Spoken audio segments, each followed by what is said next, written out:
going to tell you the top 3 reasons you can't blame Shoeless Joe Jackson for the 1919 Black Sox scandal. In October of 1919, the White Sox were primed to win their second World Championship in 3 seasons behind players like Eddie Seacott, Lefty Williams, Happy Felch, Buck Weaver, and the great Shoeless Joe Jackson. Gamblers started to take notice throughout the country and started recruiting players to lose games on purpose, offering them up to $10,000 apiece, which you might ask yourself, why risk your career for such a small payday? Well, in 1922, Babe Ruth was making $52,000 a year. But back in 1919, Ty Cobb was bringing in only $20,000 as baseball's top paid player. A pitcher like Walter Johnson, the best of the year, was making only $14,000 a season.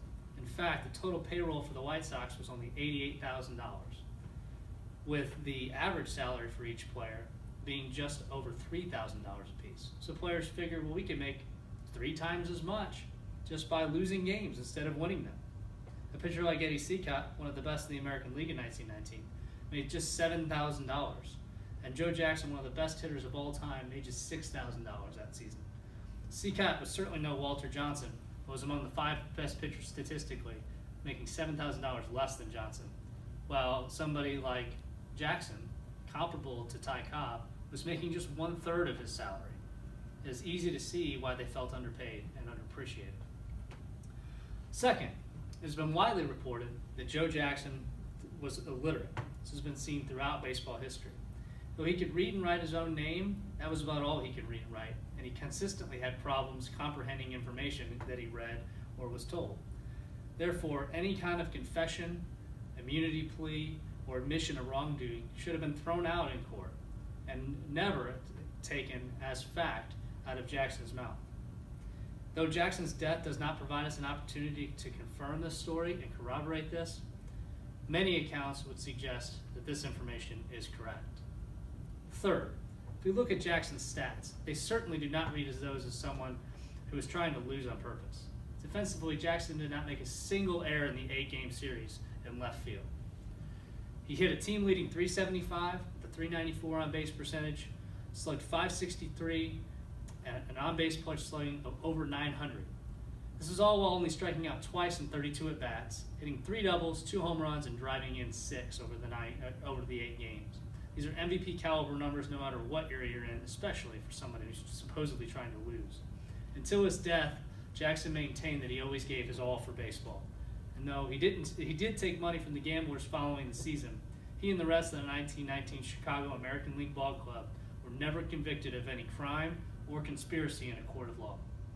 2 years after the scandal in 1921, first baseball commissioner Kennesaw Mountain Landis, depicted here on the left, decided to ban all 8 players involved for life. The 8 men out on the right included the young great Shoeless Joe Jackson, and they would never again be able to step foot on an organized baseball field or see their names placed in the coveted Major League Baseball Hall of Fame.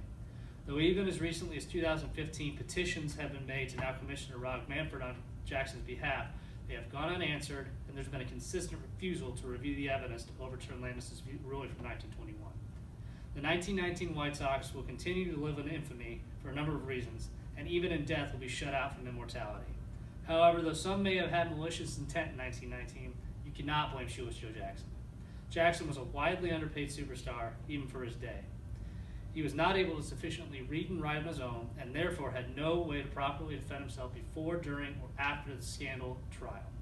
Finally, and perhaps most substantial evidence, Jackson's statistics are off the charts and could not possibly read as someone who was trying to lose on purpose. I hope you would have enjoyed this information. And the next time you read about the 1919 Black Sox or hear about them, I hope you will do so with an open mind.